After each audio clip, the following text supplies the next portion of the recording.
হরে কৃষ্ণ। তো আমরা শ্রীমদ্ ভগবদ গীতা যথাযথ থেকে মুখবন্ধ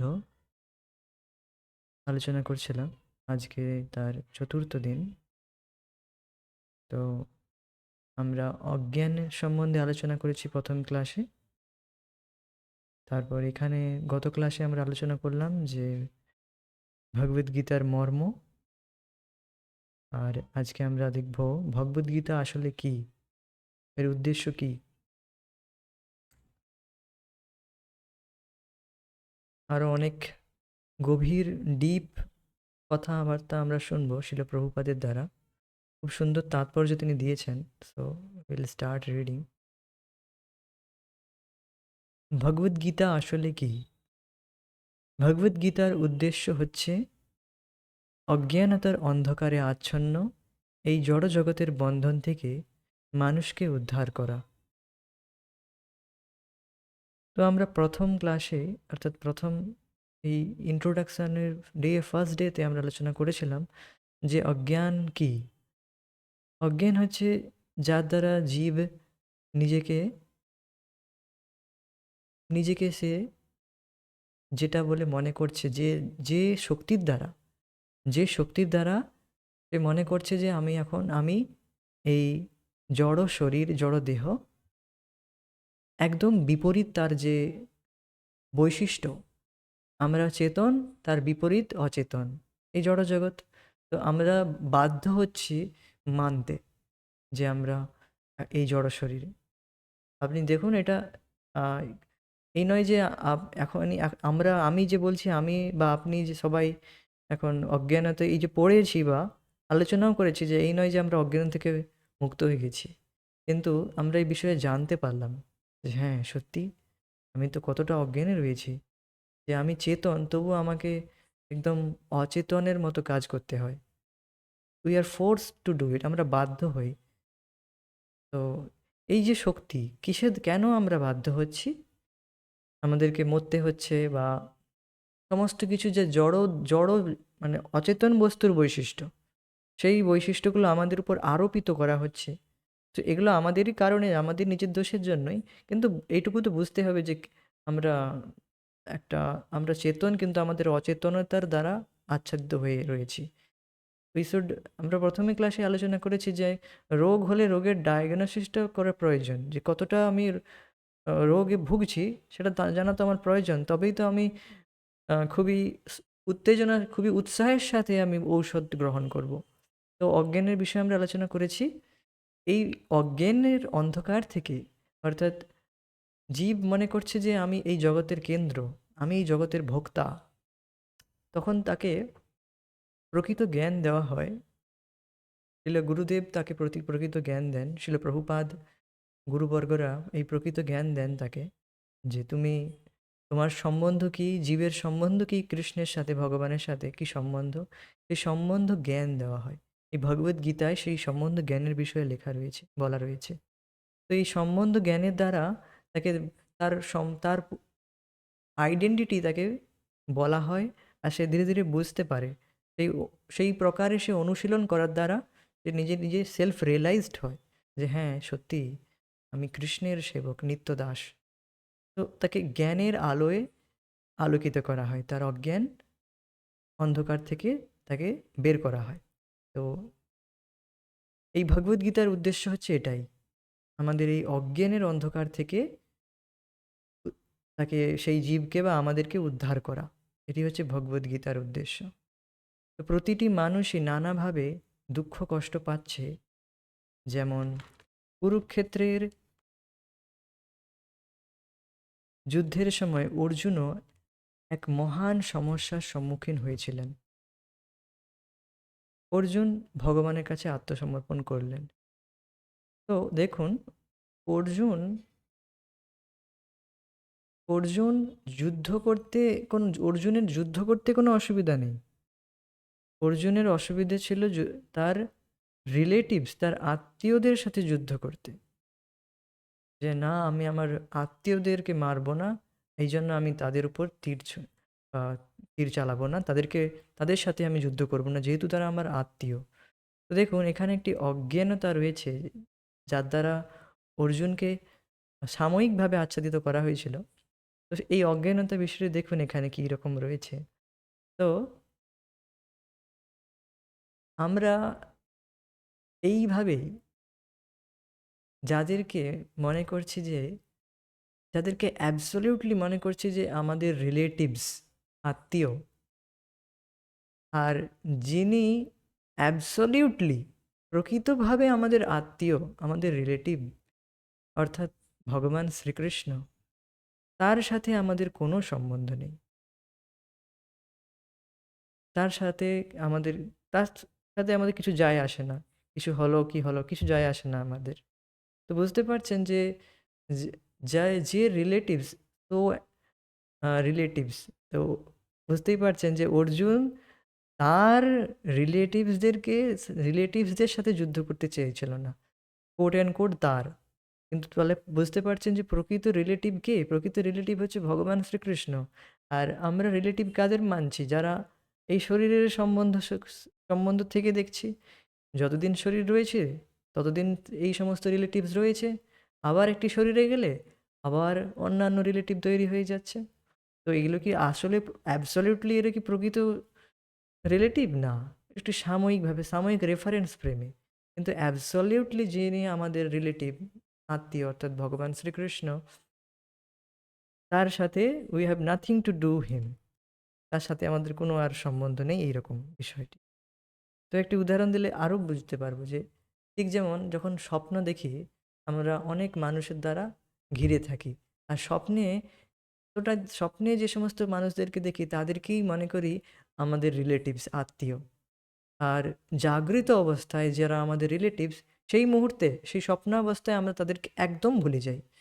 তো ঠিক তেমনি এই এখনও আমরা জানি যিনি হচ্ছেন প্রকৃত আমাদের রিলেটিভস, অর্থাৎ যারা ভক্তরা আর ভগবান, তাদেরকে আমরা প্রকৃতই অবজ্ঞা করতেছি, আর পুরোপুরি অবজ্ঞা করতেছি। আর যারা আমাদের কোন বাস্তবে রিলেটিভসই নয়, তাদের প্রতি এতটা মমত্ব জ্ঞান যে এই আমার, সে আমার, সো এইরকম এটি হচ্ছে অজ্ঞান।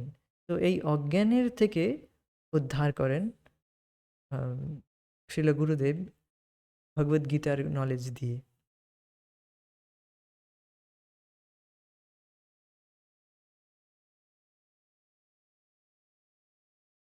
অর্জুন ভগবানের কাছে আত্মসমর্পণ করলেন এবং তার ফলে তখন ভগবান তাকে গীতার তত্ত্বজ্ঞান দান করে মোহমুক্ত করলেন। তো যতক্ষণ একজন ব্যক্তি আধ্যাত্মিক গুরুর কাছে নিজেকে আত্মসমর্পণ না করছে যে আমি কিছু জানি না, আমার আর কোনো হোপ নেই এই জগৎ থেকে, এই জগতের দুঃখ কষ্ট থেকে মুক্তি লাভ করার আমার আর কোনো হোপ নেই, তখন সে ছিল গুরু মহারাজ অর্থাৎ আধ্যাত্মিক গুরুর কাছে আত্মসমর্পণ করে। তো এই আত্মসমর্পণ করলে তখন তার ফলে তাকে শ্রীল গুরুদেব এই ভগবদ গীতার জ্ঞান দান করেন। অর্থাৎ এখানে ভগবান এখানে গুরুর রূপে রয়েছে ডাইরেক্ট। তার ফলে তখন ভগবান তাকে গীতার তত্ত্বজ্ঞান দান করে মোহমুক্ত করলেন। এই জড়জগতে কেবল অর্জুনই নন, আমরা প্রত্যেকেই সর্বদাই উদ্বেগ, উৎকণ্ঠায় জর্জরিত। এই জড়জগতের অনিত্য পরিবেশে আমাদের যে অস্তিত্ব, তা অস্তিত্বহীনের মতো। এটি খুব সুন্দর একটি কথা বলা হয়েছে এখানে। এই জড়জগতের অনিত্য পরিবেশে আমাদের যে অস্তিত্ব, তা অস্তিত্বহীনের মতো। বুঝতে পারলেন? এটি খুবই ডিপ লাইন এখানে বলা হয়েছে, গভীর কথা বলা হয়েছে এখানে। এই জড়জগতের যে পরিবেশ, সেটি হচ্ছে অনিত্য। আর এই অনিত্য পরিবেশে যে অস্তিত্ব, তা অস্তিত্বহীনের মতো। তো দেখুন, আমরা হচ্ছি স্পিরিট সোল, আমরা সৎ, সনাতন। আর এই জড়জগৎটি হচ্ছে অসৎ, অর্থাৎ অনিত্য, যা সবসময় পরিবর্তনশীল, অর্থাৎ যার কোনো অস্তিত্ব নেই। এখানে অনস্তিত্ব মানে যেটি সবসময় পরিবর্তিত হচ্ছে। যার কোনো ফিক্সড কোনো ফিক্সড কিছু নেই, অর্থাৎ সেটি সবসময় নিরন্তর পরিবর্তিত হচ্ছে। তাই এই জড়জগৎটি কোনো অস্তিত্ব নেই এটি বলা যায়। এটি সিদ্ধান্ত ফিলোসফিক্যালি বলা হয়েছে যে, যে বস্তুটি ভবিষ্যৎ যে বস্তুটি ভূতকাল অর্থাৎ পাস্টে ছিল না, আর যে বস্তুটি ভবিষ্যতে থাকবে না, তা ফিলোসফিক্যালি বলা হয় সেটি এখনও নেই। আপনি আপনার চোখের সামনে যে কোনো বস্তু দেখবেন, এট এ সাম পয়েন্ট মানে কিছু সময়ের পরে সেটি সৃষ্টি হয়েছে, ভবিষ্যতে ছিল না, কিছু সময় পরে সৃষ্টি হয়েছে। আবার নট ভবিষ্যতে, পাস্টে ভূতকালে ছিল না। এবার আবার দেখবেন, এখন দেখছেন জিনিসটি ক্ষয় হতে শুরু হয়েছে, খারাপ হতে শুরু হয়েছে, ক্ষয় হতে শুরু হয়েছে। আপনার ঘর বাড়ি দেখবেন কোথাও কোথাও রং চটে গিয়েছে, সো ক্ষয় হতে শুরু হয়েছে সমস্ত বস্তু, তার মানে ভবিষ্যতে তো থাকবে না। অর্থাৎ সিদ্ধান্ত হচ্ছে সেটি এখনও নেই। তো এটি হচ্ছে অস্তিত্বহীন, মানে এটি হচ্ছে অসৎ কথার অর্থ বা অনিত্য কথার অর্থ। এই জন্য বলা হচ্ছে তার অস্তিত্ব নেই। আপনি বলবেন চোখের সামনে তো দেখতে পাচ্ছি, কেন অস্তিত্ব নেই বলছেন? এই জন্য অস্তিত্ব নেই যে এটি সবসময় নিরন্তর পরিবর্তিত হচ্ছে, এই জন্য বলা হচ্ছে তার কোনো অস্তিত্ব নেই। তো এই অস্তিত্বহীনের মধ্যেই, এই অনিত্য পরিবেশের মধ্যে আমরা এখন রয়েছি। আর কি মনে করছি, এই জগতের অনিত্যতার সাথে আমরা নিজেকে পরিচিত করছি, নিজের পরিচয়কে এই অনিত্যতার মধ্যে রাখছি। এই জন্য আমরা দুঃখ কষ্ট ভোগ করছি। আমাদের স্বরূপ হচ্ছে নিত্য, কিন্তু আমরা পরিচয় দিচ্ছি কার দ্বারা? এই অনিত্য শরীরের দ্বারা। আমি অমুক, আমি অমুকের স্ত্রী, অমুকের মেয়ে, আমি ডক্টর, আমি ইঞ্জিনিয়ার, আমি সো অ্যান্ড সো। তো অনিত্য দ্বারা আমরা নিজের পরিচয় দিচ্ছি, হ্যাঁ কি না? আর এই অনিত্যের মানে যা সবসময় পরিবর্তনশীল, এটি তো নষ্ট হবেই। তাহলে আমাদের যার প্রতি আমরা আসক্ত, এই অনিত্যের প্রতি আসক্ত, তো আমাদের দুঃখও নিশ্চিত, আমাদের সাফারিংসটাও নিশ্চিত, যেহেতু আমরা এই অনিত্যের উপর অ্যাটাচড। আর আমরা তো নিত্য, আমরা অ্যাটাচড কার প্রতি? অনিত্যের উপর, যেটি নিশ্চিত নষ্ট হবে, অবশ্যই প্যারিসেবল, নষ্ট হবেই। এই জন্য আমাদের দুঃখ গ্যারেন্টি। তো এটি হচ্ছে অনিত্য পরিবেশ। তো অনিত্য পরিবেশ বুঝতে পারলেন কি? All around has constantly changing, this is the meaning of atmosphere of non existence, মানে অনিত্য পরিবেশ। এই জড় অস্তিত্বের অনিত্যতা আমাদের ভীতি প্রদর্শন করে, কিন্তু তাতে ভীত হওয়ার কোনো কারণ নেই। আমাদের অস্তিত্ব হচ্ছে নিত্য, কিন্তু যে কোনো কারণবশত আমরা অসৎ সত্তায় আবদ্ধ হয়ে পড়েছি। অসৎ বলতে বোঝায় যার অস্তিত্ব নেই।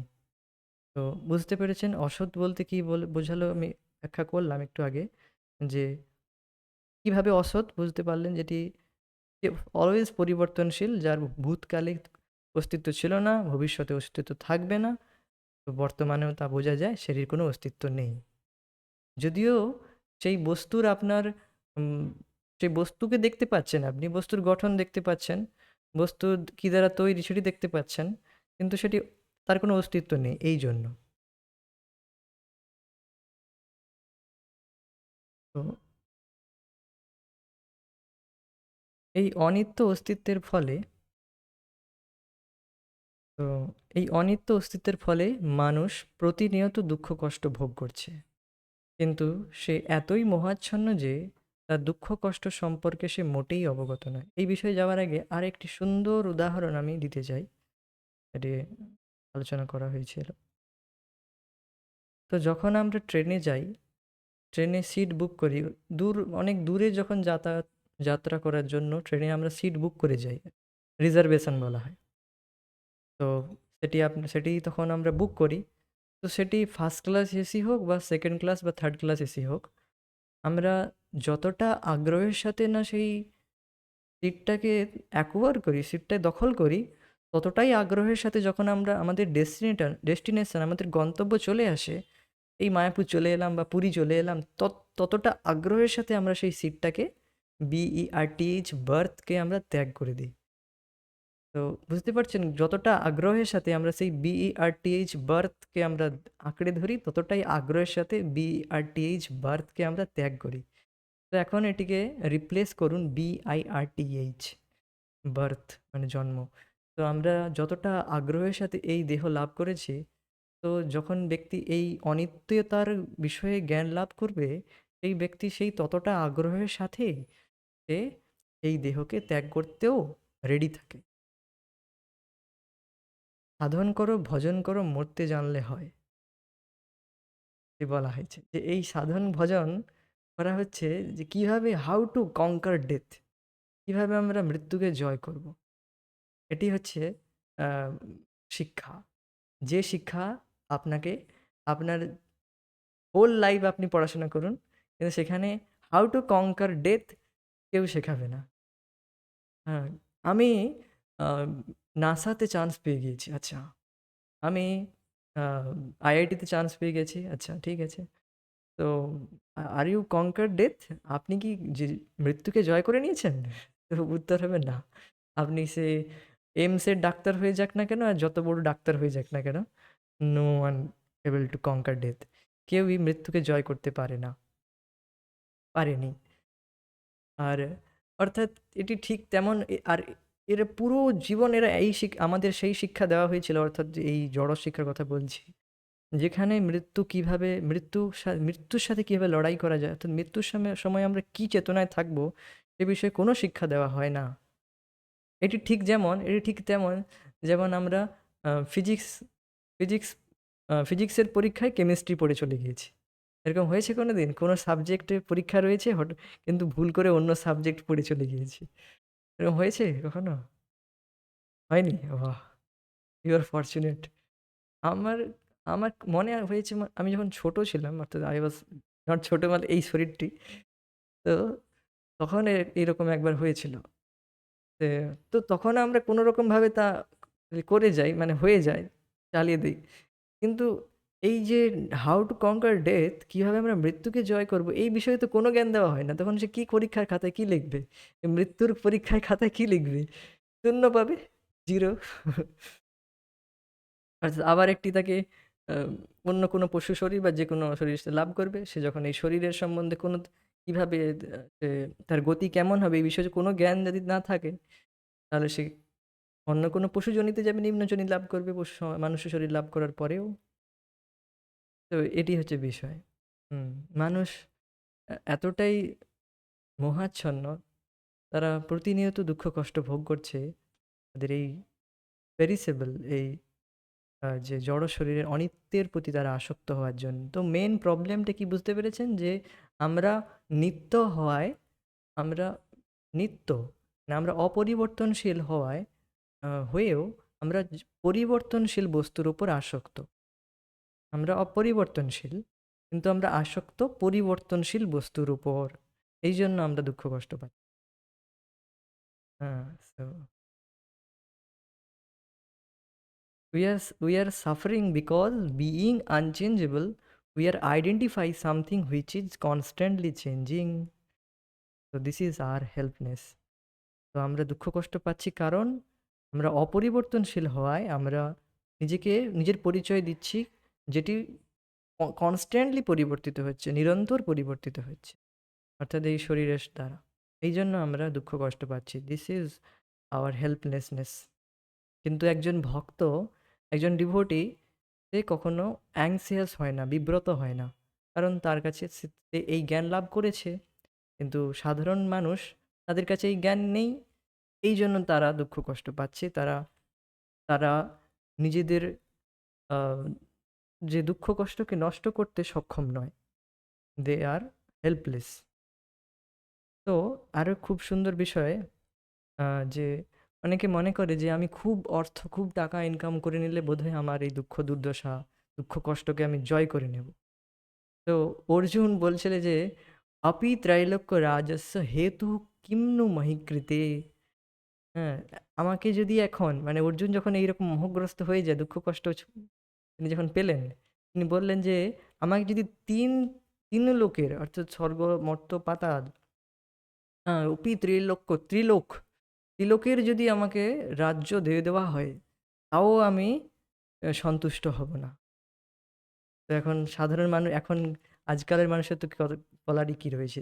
অর্থাৎ এই যে সো কল্ড ওয়েলথ, এটি আমাদেরকে আমাদের এই দুঃখ কষ্ট থেকে উদ্ধার করতে পারবে না।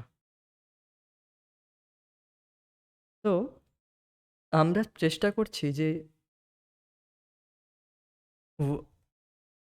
কোনো রকম অর্থের দ্বারা আমাদের এই মেটেরিয়াল, কোনো রকম মেটেরিয়াল অ্যারেঞ্জমেন্টের দ্বারা আমরা চেষ্টা করছি কি এই দুঃখ দুর্দশাকে দূর করার চেষ্টা করছি, যেটি সম্ভব নয়। মেটেরিয়াল অ্যারেঞ্জমেন্টের দ্বারা, অর্থাৎ জাগতিক অ্যারেঞ্জমেন্টের দ্বারা আমরা এই দুঃখ কষ্ট মেটাতে পারবো না। তো হাজার হাজার মানুষের মধ্যে, তো কিন্তু সে এতই মোহাচ্ছন্ন যে তার দুঃখ কষ্ট সম্পর্কে সে মোটেই অবগত নয়। হাজার হাজার মানুষের মধ্যে কেবল 2-1 জন তাদের ক্লেশ জর্জরিত অনিত্য অবস্থাকে উপলব্ধি করতে পেরে অনুসন্ধান করতে শুরু করে। তো মনুষ্যানাম সহস্রেষু কশ্চিৎ যততি সিদ্ধ, এরকম তার মধ্যে কিছু মানুষ রয়েছে তারা জিজ্ঞাসু হয়, আর তার মধ্যেও কিছু মানুষ রয়েছে যারা সিদ্ধ হয়। তো এরকম হাজার হাজার মানুষের মধ্যে তারা বুঝতে পারে যে এই অনিত্য অবস্থাকে উপলব্ধি করে যে হ্যাঁ সত্যি, কেন আমি এই অনিত্য অবস্থায় রয়েছি, কেন আমি দুঃখ পাচ্ছি, আমি কে, আমি কোথা থেকে এলাম, কেন আমি এই জটিল অবস্থায় পতিত হয়েছি। মানুষ যতক্ষণ না পর্যন্ত তার মোহাচ্ছন্ন অবস্থা কাটিয়ে উঠে তার দুঃখ দুর্দশা সম্পর্কে সচেতন হয়ে এই অবস্থা থেকে উদ্ধার পাওয়ার জন্য অনুসন্ধান করছে, যতক্ষণ পর্যন্ত না সে বুঝতে পারছে যে সে দুঃখ দুর্দশা চায় না, ততক্ষণ তাকে যথার্থ মানুষ বলে গণ্য করা চলে না। দারুণ সুন্দর বিষয় বলা হয়। তো এখানে কোয়ালিফিকেশন বলা হচ্ছে যে বাস্তবিক আধ্যাত্মিক গুরুর শরণাপন্ন হওয়ার যোগ্যতা। কে গুরুর শরণাপন্ন হয় আর কে প্রকৃত মানুষ বলে গণ্য হয়? যে ব্যক্তি এই এনকোয়ারি করতে পারছে, এই জিজ্ঞাসা করছে যে আমি না চাইতেও আমি দুঃখ দুর্দশা পাচ্ছি, না চাইতেও আমি আমার জীবনে দুঃখ কষ্ট আসছে, তো কেন আমি এই দুঃখ কষ্ট পাচ্ছি? Why am I suffering? কেন আমি দুঃখ কষ্ট পাচ্ছি? সেই ব্যক্তি হচ্ছে প্রকৃত মানুষ বলে গণ্য হয়েছে। কেন? কারণ দেখবেন যারা পশু রয়েছে, গরু, ছাগল, ভেড়া, কুকুর, তাদের কত দুঃখ কষ্ট হয়। তাদের গাল ছিঁড়ে যায়, কেটে যায়, কখনো পা ভেঙে যায়, বিভিন্ন রকম তাদের দুঃখ কষ্টের দ্বারা যেতে হয়। কিন্তু তারা মোটেও তার তারা কখনো আপনি দেখবেন না কোনো কুকুরের পা ভেঙে গিয়েছে সে ডাক্তারখানায় চলে গিয়েছে যে আমার পা ভেঙে গিয়েছে, আমার আমার প্লাস্টার করে দিন। তো সে কোনোদিন জিজ্ঞাসা করবে না যে কেন আমি দুঃখ পাচ্ছি, সে সেটা নিয়ে খড়িয়ে খড়িয়েই চলছে দেখবেন। আর আমি তো নিজেই দেখেছি যে আমাদের বাড়িতে গরু ছিল। তো তাদেরকে চিকিৎসা করার জন্য ডাক্তার আসতো, কিন্তু গরু কোনো মতেই সে তার চিকিৎসা করাতে চাইতো না। তো কেন কেন? কারণ he is animal, he is only animal, কারণ সে একটি পশু, একটি পশু শরীরে রয়েছে। এই জন্য সে একদম অবগত, যে একদম তার অজ্ঞানের লেভেলটা এত বেশি যে এইটুকুও বুঝতে পারছে না যে কেন সে দুঃখ পাচ্ছে। আর উদ্ধার পাওয়া তো দূরের কথা। তো এইরকম মানুষ, সেও চাইছে যে কোনো রকম ম্যাটেরিয়াল অ্যারেঞ্জমেন্টের দ্বারা সে তার দুঃখ দুর্দশাকে মেটাবে, নষ্ট করে দেবে। তো সে প্রকৃতরূপে মানুষ নয়। যারা এইটুকু অনুসন্ধান করে না যে কেন আমি দুঃখ দুর্দশাগ্রস্ত হচ্ছি, না চাইতেও, না চাইতেও আমার জ্বর সর্দি হচ্ছে কেন, বা অন্যান্য, এই নয় যে আপনি নীতা আম্বানি বা আম্বানি হয়ে গেলেন, টাটা হয়ে গেলেন যে আপনার শরীরে কোনো রোগ আসবে না, তাও নয়। So one has to enquire. So এখন দেখুন, আপনি হয়তো প্রশ্ন করতে পারেন ভগবান কেন এই জগতে দুঃখ কষ্ট রাখলেন? যাতে কিছু বুদ্ধিমান মানুষ তারা প্রশ্ন করতে পারে যে কেন আমি দুঃখ কষ্ট পাচ্ছি, কেন আমি এই জগতে আসছি, কেন আমি দুঃখ কষ্ট পাচ্ছি। তখন সে আধ্যাত্মিক গুরু শরণাপন্ন হয়।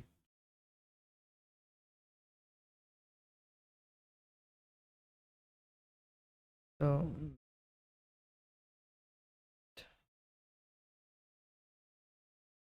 মানুষের মনুষ্যত্বের সূচনা তখনই হয় যখন তার মনে এই সমস্ত প্রশ্নের উদয় হতে শুরু করে। ব্রহ্মসূত্রে এই অনুসন্ধানকে বলা হয় ব্রহ্ম জিজ্ঞাসা। অথাতো ব্রহ্ম জিজ্ঞাসা, অথ অথ, এইবার এইবার ব্রহ্ম জিজ্ঞাসা করো। অথ অথ মানে now, now it is the right time to enquire about supreme Brahman. এটি হচ্ছে প্রকৃত সময় যার দ্বারা যখন উম, আপনি ব্রহ্মের জিজ্ঞাসা করতে পারবেন। নাও, এখনই তুমি যোগ্য। তুমি এই প্রশ্ন করতে পেরেছো মানে তুমি এখন যোগ্য। আপনি এটা প্রশ্ন করছেন যে কেন আমি দুঃখ পাচ্ছি, কেন কেন আমি এই দুর্দশাগ্রস্তে রয়েছি, তার মানে আপনার চেতনা কতটা শুদ্ধ হয়েছে ব্রহ্ম জিজ্ঞাসা করার জন্য। সাধারণ অন্য কোনো মানুষ, অর্থাৎ যারা মনুষ্য চেতনার থেকে নিচে রয়েছে, তারা কিন্তু এই প্রশ্ন করে না। তারা এই দুঃখ দুর্দশার মধ্যেও অ্যাডজাস্ট, সো কল অ্যাডজাস্ট করার চেষ্টা করে, কিন্তু তা এই অ্যাডজাস্টমেন্টের দ্বারা কোনো কিছু হয় না, আসলে কোনো কিছু ফল হয় না। তারা তার মধ্যেই সন্তুষ্ট থাকার চেষ্টা করে। সন্তুষ্ট ঠিক বলবো না, তারা সেটিকে ম্যানেজ করার চেষ্টা করে, অ্যারেঞ্জ করার চেষ্টা করে যে কেউ কোনোভাবে আমি মেটেরিয়াল অ্যারেঞ্জমেন্টের দ্বারা তারা সেই দুঃখ দুর্দশাকে দূর করতে চায়, কিন্তু তা সম্ভব হয় না। তো এখন কি করা উচিত প্রশ্ন হবে। তো now you approach a spiritual master. এখন তুমি যোগ্য যে তুমি আধ্যাত্মিক গুরু শরণাপন্ন হও। তিনি আপনাকে জ্ঞান দেবেন যে কিভাবে এই সমস্ত দুঃখ দুর্দশা থেকে মুক্ত হওয়া যায়। Now you approach a spiritual master, he will instruct you how you conquer this things. কিভাবে আপনি এই সমস্ত কিছু জয় করবেন, কিভাবে আপনি এই দুঃখ দুর্দশা থেকে মুক্ত হবেন। তো মানব জীবনে এই ব্রহ্ম জিজ্ঞাসা ব্যতীত আর সমস্ত কর্মকেই ব্যর্থ বা অর্থহীন বলে গণ্য করা হয়। দারুণ কথা বলা হয়েছে, দারুণ, যে আর সমস্ত কর্ম ব্যর্থ। মানে এই ব্রহ্ম জিজ্ঞাসা ব্যতীত, এই ব্রহ্ম জিজ্ঞাসা ছাড়া আর সমস্ত কাজ, যে কিছু কর্ম করছে তা সমস্ত ব্যর্থ। পরাভবস্তাবদবোধ জাত, যাবন্ন জিজ্ঞাস স্থিতমাত্মতত্ত্বম। পরাভবস্তাবদ অবোধ জাত। তো যতক্ষণ পর্যন্ত না সে ব্রহ্ম অর্থাৎ অ্যাবসলিউট ট্রুথ, পরম সত্য ভগবানের সম্বন্ধে না জিজ্ঞাসা করছে, ততক্ষণ পর্যন্ত তার সমস্ত কর্ম পরাভব।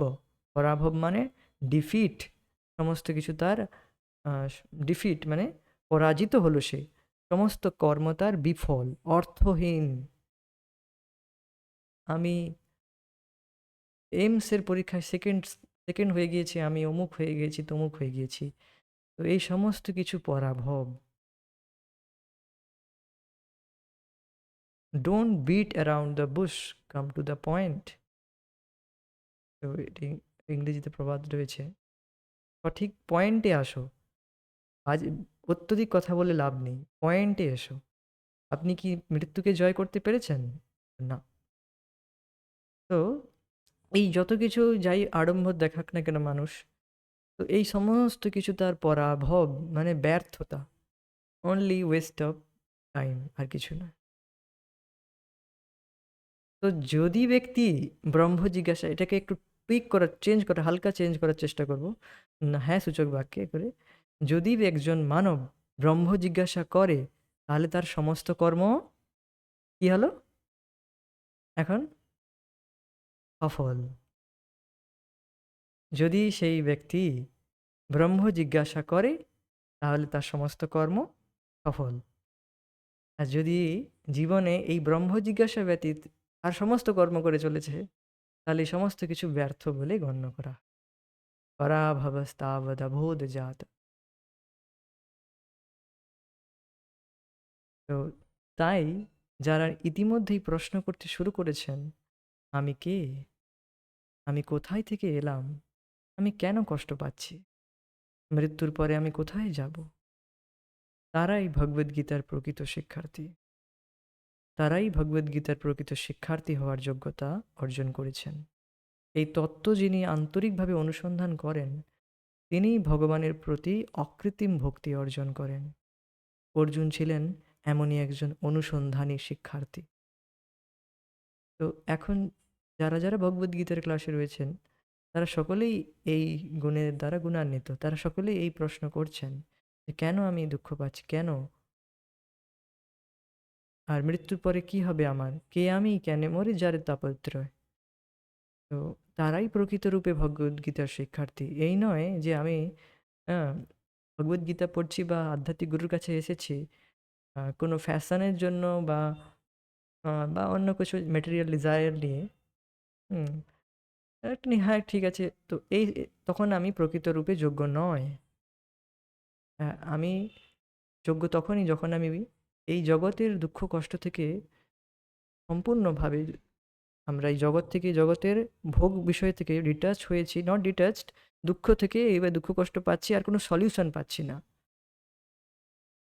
যতক্ষণ ব্যক্তি সে মেটেরিয়াল অ্যারেঞ্জমেন্ট করতে লেগে রয়েছে, আমি কোনো জাগতিক উপায় দ্বারা আমি নিজের দুঃখ কষ্ট নিবৃত্তি করে ফেলবো, তাহলে সে আর কেন ডাক্তারের কাছে যাবে? যদি নিজেই ডাক্তারি ফেলায় যে আমি আমি সেরে যাব, আমি নিজেই ডাক্তারি ফেলিয়ে আমি ঠিক সেরে যাব, নিজেকে সারিয়ে ফেলতে পারবো, নিজের দুঃখ দুর্দশা কে নিবৃত্তি করতে পারবো, তাহলে আর আধ্যাত্মিক গুরুর কাছে যাওয়ার কি প্রয়োজন? তো it has to be clear very much. এটা খুবই পরিষ্কার থাকা উচিত যে হ্যাঁ, আমার কাছে আর সত্যিই কোনো উপায় নেই। I am totally helpless. তো now I will approach the spiritual master. তো যখন সে এটি বুঝবে, তখন সে খুব দৃঢ়তার সাথে ভগবত ভক্তি অনুশীলন করবে। না কি হ্যাঁ, এখন করতে বলেছে গুরু মহারাজ, দীক্ষা দিয়ে দিয়েছে, ১৬ মালা করতে হবে। ঠিক আছে, সকালে এখন ৪, সকালে বিকালে ৪, সন্ধ্যে রাতে ৪, ঘুমানোর পরের দিন ৪ মালা আর একটু করে নেব। না। তখন সে প্রকৃতভাবে সে যখন আ সিরিয়াস হবে যে না, আমার দুঃখ কষ্টের কোনো উপায় নেই। আমি যদি না করি তা আমাকে আমার কোনো উদ্ধার হবে না। গুরু মহারাজ দীক্ষা দিয়েছেন, আমি যদি না পালন করি তাহলে আমার উদ্ধার হবে না। তো তাকে এটি he has to be very much clear, নাহলে সে ক্যাজুয়ালি করতে থাকবে। তো এটাই বলা হয়েছে। তখনই সে প্রকৃত শিক্ষার্থী যোগ্যতা অর্জন করেছেন। এই তত্ত্ব যিনি আন্তরিকভাবে অনুসন্ধান করে, তিনিই ভগবানের প্রতি অকৃত্রিম ভক্তি অর্জন করেন। অর্জুন ছিলেন এমনই একজন শিক্ষার্থী, অনুসন্ধানী শিক্ষার্থী। ভগবান শ্রীকৃষ্ণ মানব জীবনের প্রকৃত উদ্দেশ্য সম্বন্ধে মানুষকে সচেতন করে দেবার জন্যই এই পৃথিবীতে অবতরণ করেন। তা সত্ত্বেও হাজার হাজার তত্ত্ব অনুসন্ধানী মানুষের মধ্যে কোনো ভাগ্যবান ব্যক্তি কেবল ভগবত তত্ত্ব পূর্ণরূপে উপলব্ধি করে নিজের প্রকৃত স্বরূপ সম্বন্ধে অবগত হন, এবং এমন মানুষের জন্যই ভগবান ভগবদ্গীতা শুনিয়েছেন। তো ভগবদ্গীতা আপনার আর আমার জন্য ভগবান শ্রীকৃষ্ণ শোনাচ্ছেন, অর্জুনের জন্য নয়। অর্জুন তো তিনি তো ভগবানের পার্ষদ। তিনি তো অলরেডি তিনি এই সমস্ত অজ্ঞানের উপরে। তো কেবল এখানে বলবেন, কেবল আহ, তাকে রেখে তিনি আমাদেরকে শেখাচ্ছেন যে আমাদেরকে উদ্ধার করার জন্য করুণাবশ ভগবান শ্রীকৃষ্ণ করুণা সিন্ধু, কৃপা করে, দয়া করে আমাদেরকে উদ্ধার করার জন্য তিনি এই জ্ঞান দান করেছেন, যাতে আমরা আমাদের স্বরূপ সম্বন্ধে অবগত হই আর ভগবানের কাছে ফিরে যেতে পারি।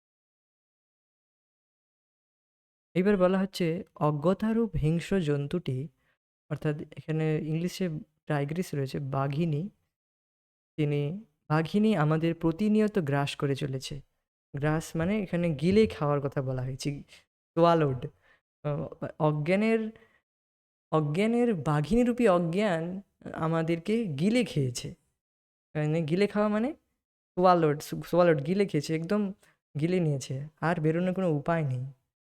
তো কিন্তু ভগবান শ্রীকৃষ্ণ করুণাময়, বিশেষ করে গিলে খাই কখন, যখন কোনো মেডিসিন নিতে হয়, দেখবেন মেডিসিনকে আমরা গিলে খাই, সোয়ালোড করি, নট চিবিয়ে, সোয়ালো করি। তো তেমনি অজ্ঞানরূপী বাঘিনী আমাদেরকে সোয়ালো করেছে, মানে পুরো গিলে খেয়েছে, আর কোনো রূপে মানে বেরোনোর কোনো উপায় নেই। কিন্তু ভগবান শ্রীকৃষ্ণ করুণাময়, বিশেষ করে মানুষের প্রতি তার করুণা অপার। তাই তিনি তার বন্ধু অর্জুনকে শিক্ষার্থী রূপে গ্রহণ করে ভগবদ্গীতার মাধ্যমে মানুষকে ভগবত তত্ত্ব দান করে গেছেন। অর্জুন ছিলেন শ্রীকৃষ্ণের সহচর, তাই জড় জগতের অজ্ঞতা তাকে স্পর্শ করতে পারত না।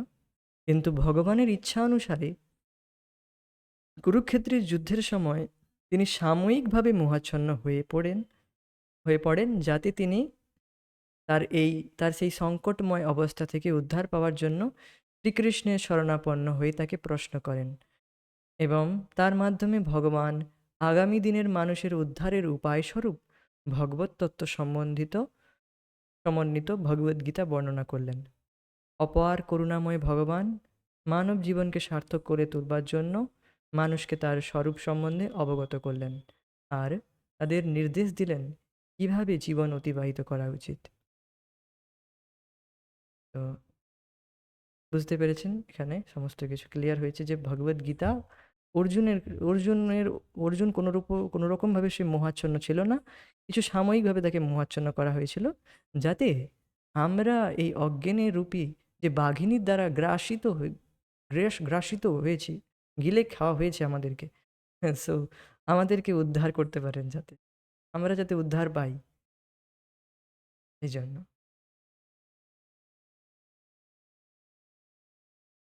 এখানেই আমরা স্থগিত রাখবো, পরবর্তী ক্লাসে আমরা ভগবদ্গীতার 5টি বিষয় সম্বন্ধে আলোচনা করব। হরে কৃষ্ণ।